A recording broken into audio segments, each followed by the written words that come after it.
हवा में सरसराहट है और इन टूटे कंभों के बीच एक खामोशी छुपी है। कहते हैं कभी यहाँ ऐसा ज्ञान बसता था जिसकी रोशनी पूरे एशिया को प्रकाशित करती थी। लेकिन फिर एक रात सब कुछ राख में बदल गया। आखिर क्या हुआ था उस रात? इन दीवारों पर उकेरे गए शब्द अब धुंधले पड़ चुके हैं। हजारों पांडुलिपियां, लाखों विचार और अनगिनत रहस्य सब इसी धूल में दबे पड़े हैं। पर इतिहास अब तक ये नहीं बता पाया कि इन दीवारों ने आखिरी बार क्या देखा था।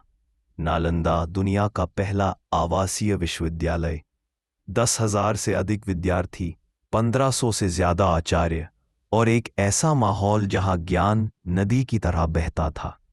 यहां प्रवेश आसान नहीं था। द्वार पर कठिन मौखिक परीक्षा होती थी। कहा जाता है जो भीतर प्रवेश पाता था वही सच्चा विद्यार्थी कहलाता था। यहाँ चीन, कोरिया, जापान और तिब्बत तक से विद्वान आते थे। हुएनसांग और इत्सिंग ने लिखा, नालंदा वह स्थान है जहाँ ज्ञान का समुद्र बहता है। लेकिन नालंदा की सबसे बड़ी कहानी उसका अंत है।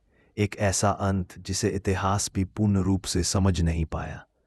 1299 ईस्वी, एक भयावह रात, बख्तियार खिलजी का हमला और आग की लपटें जो 3 महीनों तक बुझ नहीं पाई, जिन्हें बनाने में सदियां लगीं, कुछ ही घंटों में जलकर राख हो गए।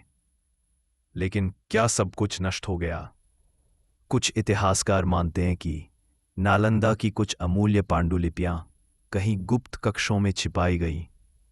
क्या वे आज भी मौजूद हैं? कोई नहीं जानता। नालंदा आज खंडहर है, मगर इसकी हर ईंट अब भी फुसफुसाती है। ज्ञान को जलाया जा सकता है पर मिटाया नहीं जा सकता। शायद नालंदा का खोया हुआ सत्य कभी फिर दुनिया के सामने आए।